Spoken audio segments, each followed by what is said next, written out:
In western India, carved into a wall of basalt cliffs, lies one of the most extraordinary monuments ever attempted by human hands.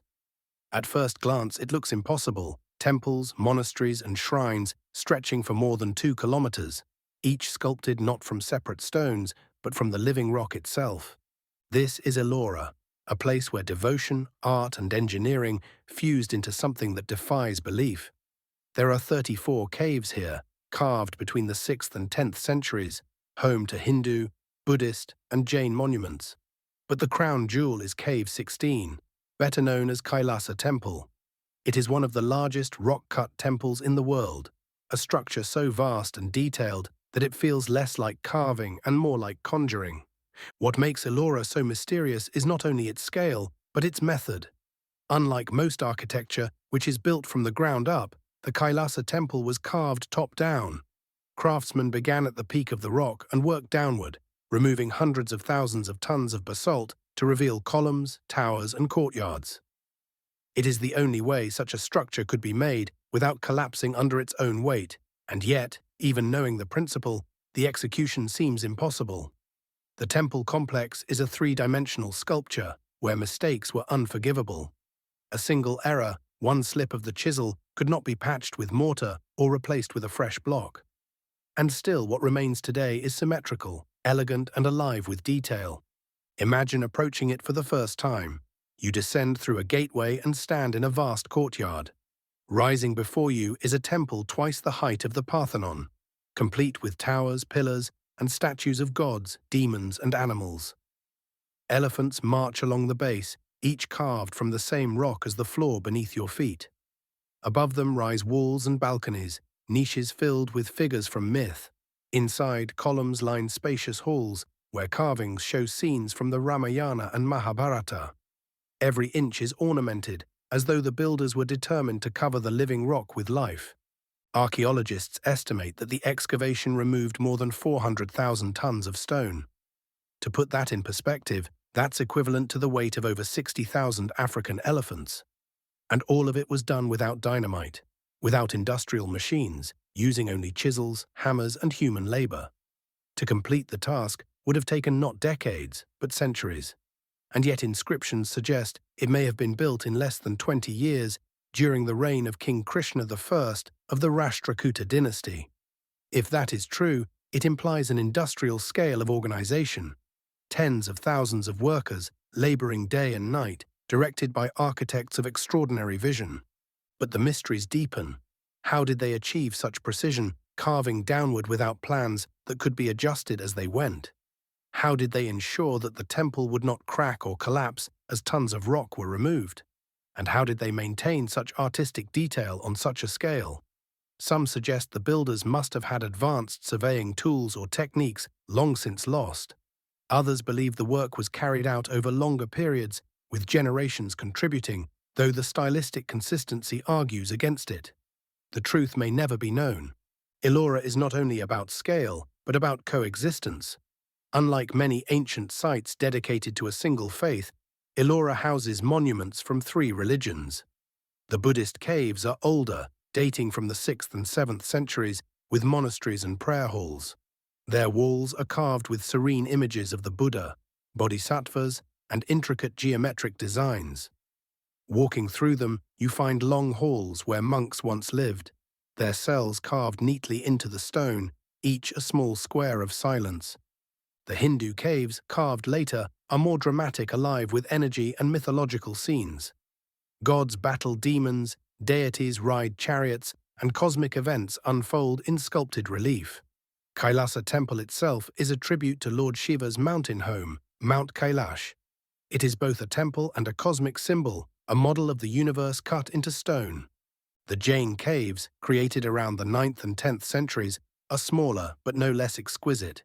They emphasize detail over scale, with delicate carvings of Tirthankaras, floral motifs, and geometric patterns.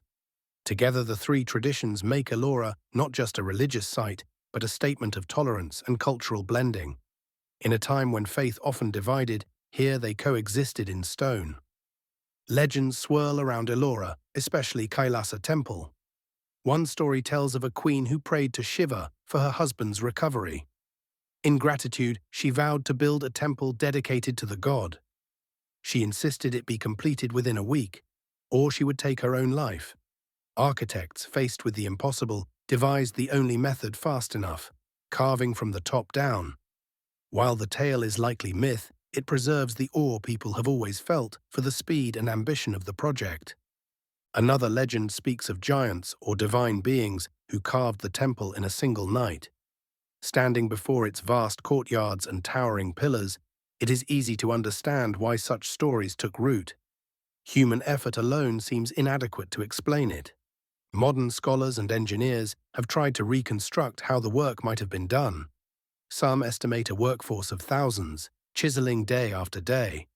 Others point out that basalt, while hard, can fracture cleanly when struck correctly, allowing large chunks to be removed more efficiently than one might imagine. Still, even with clever methods, the coordination required is staggering.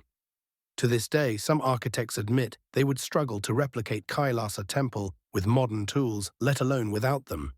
Walking through the caves, the variety is staggering. In one, rows of Buddhas sit in silent meditation, each figure calm and eternal. In another, panels erupt with the chaos of mythic battles, gods wielding weapons, demons falling in defeat. In the Jain caves, the atmosphere shifts again to one of refined elegance, every surface traced with delicate patterns. The effect is overwhelming. 34 caves, hundreds of chambers, thousands of figures, all cut into a single cliff of stone. What also makes Ellora unique is that it was never lost. Unlike Machu Picchu or Angkor, hidden by jungle and rediscovered centuries later, Ellora remained known to local communities throughout its history. Pilgrims continued to visit, monks continued to pray, and stories continued to be told. Even as empires rose and fell, Ellora endured as a living site. But despite its survival, many questions remain unanswered. How exactly was the work organized? Were master plans drawn on the rock face before carving began, or did the builders rely on oral tradition and memory? Why was Kailasa built on such a massive scale when smaller temples would have sufficed for worship? Was it simply royal ambition, a king determined to leave his mark? Or was there a deeper symbolic purpose, a desire to embody the cosmos in stone? Some fringe theories suggest that Ellora hints at lost technologies or forgotten knowledge. The precision, the scale, and the speed implied by legends seem to defy conventional explanation. While mainstream archaeology attributes it to human labor and ingenuity, the aura of mystery persists. For many visitors, standing in the courtyard of Kailasa Temple feels like standing in the presence of something beyond ordinary human achievement.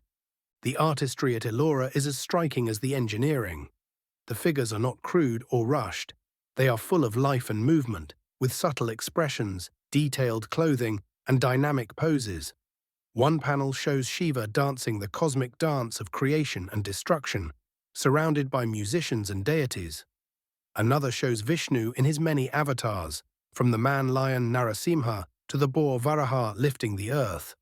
The carvings are more than decoration. They are theology, philosophy, and story preserved in stone.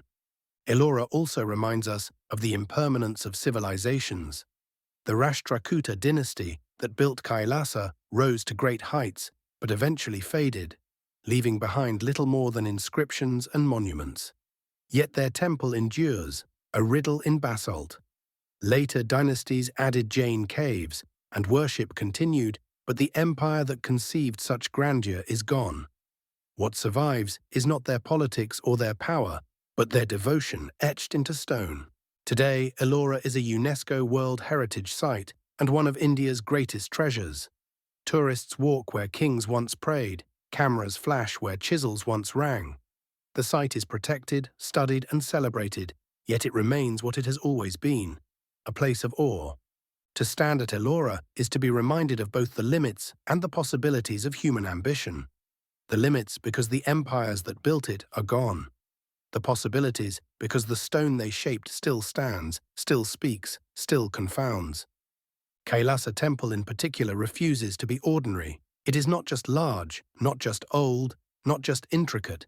It is all of these at once. It is a mountain transformed into a myth, devotion made permanent, one of the greatest achievements of human hands, and yet one that feels, even now, almost inhuman in its perfection. Perhaps that is why Ellora continues to draw pilgrims, scholars, and travelers, not because its mysteries are solved, but because they are not. Walking through its halls, you feel the questions more than the answers. How did they do this? Why did they do this? What does it mean that we are capable of such things, and yet forget how we managed them? If you enjoyed this journey into the mysteries of Ellora, don't forget to like and subscribe. I would greatly appreciate it.